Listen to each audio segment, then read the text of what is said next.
అన్ని పనుల్ని రోబోనే చేస్తోంది. భవిష్యత్తులో మనిషి చేసే పనులకి ప్రత్యామ్నాయం రోబోలేనా అంటే కాదని చెప్పలేని పరిస్థితి. ఓ మనిషిలాగే ఇంట్లో అన్ని పనుల్ని రోబోలే చేసి పెడుతున్నాయి. అలాగే ట్రాఫిక్ కంట్రోల్ చేయడంతో పాటు రన్నింగ్ లో ఉసేన్ బోల్ట్ ని కూడా రోబోలు మించిపోతున్నాయి. సెకనికి 10 మీటర్లు పరిగెత్తే హ్యూమనాయిడ్ రోబోట్ బోల్ట్ ని చైనాలోని జెజియాంగ్ యూనివర్సిటీ టీం పలు సంస్థలు ఆవిష్కరించాయి. ట్రేడ్ మిల్లో మిర్రర్ మీ ఫౌండర్ వాంగ్ తో హ్యూమనాయిడ్ రోబోట్కి పోటీ పెట్టారు. అయితే రోబోట్ సెకండ్లోనే 10 మీటర్ల మార్క్ ను చేరుకుంది. 10 సెకండ్లలోనే 100 మీటర్ల రేస్ ని పూర్తి చేయగలదని చెప్తున్నారు.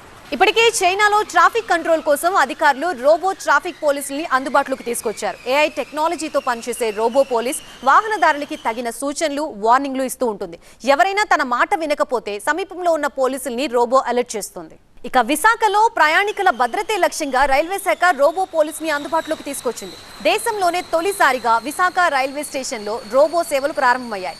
హ్యూమనాయిడ్ రోబో 360 డిగ్రీస్లో నిఘా పెడుతోంది. స్టేషన్లోకి వచ్చే ప్రతి ఒక్కరిని స్కాన్ చేస్తోంది. అనుమానితుల్ని గుర్తించి అధికారుల్ని అప్రమత్తం చేస్తోంది. స్టేషన్లో క్లీన్ లైన్స్ ని పర్యవేక్షిస్తోంది. ప్రయాణికులు పట్టాలపైకి వెళ్లకుండా అప్రమత్తం చేస్తోంది. అగ్ని ప్రమాదాల్ని పసిగట్టి హిందీ, ఇంగ్లీష్ భాషల్లో అందరినీ అలర్ట్ చేస్తోంది.